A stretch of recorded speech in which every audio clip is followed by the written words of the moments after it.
தேர்தல் கூட்டணி தொடர்பாக காங்கிரஸை சேர்ந்த விஷ்ணு பிரசாத் விமர்சித்த நிலையில் அதற்கு அன்புமணி ராமதாஸ் கூறியது என்ன பார்ப்போம்.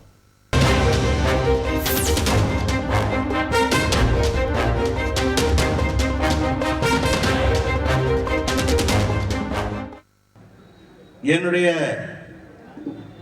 மாமன் திரு மருத்துவர் அன்புமணி ராமதாஸ் அவர்களை பற்றி சொன்னார். அனைவருக்கும் தெரிந்தது, உறவுகள் வேறு, அரசியல் வேறு.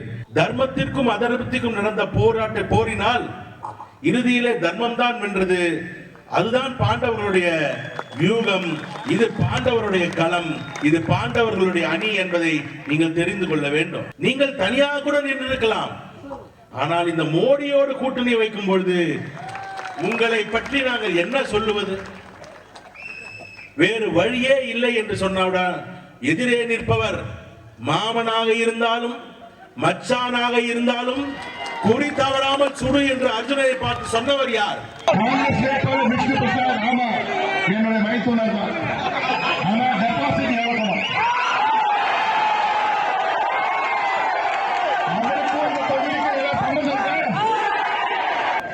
தேர்தலில் ஒரு கல்யாணம் போல பேசுற இந்த கல்யாணத்துக்கு அவங்க தான் மாப்பிள்ளையா?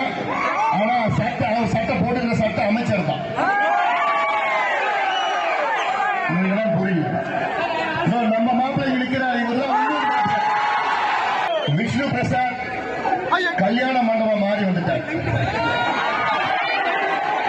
அவருடைய கல்யாண மண்டபம் ஆரணி தொகுதியில் இருக்கு. இது கடலூர் தொகுதி. இது நம்ம மாநிலம்.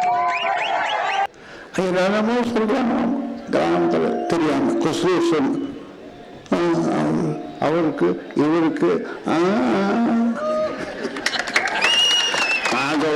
சொந்தமோ இல்லை பந்தமோ இல்லை, சொந்தமோ இல்லை பந்தமோ இல்லை. இது எப்படி இருக்கு? இது எப்படி இருக்கு? சூப்பரா இருக்கா? மறுபடியும் சொல்லிட்டோமா? சொந்தமோ இல்லை பந்தமோ இல்லை. அதனால நீங்க ஏமாறக்கூடாது, நீங்க ஏமாறக்கூடாது. செய்திகளை உடனுக்குடன் தெரிந்து கொள்ள உடனே சப்ஸ்கிரைப் பண்ணுங்க.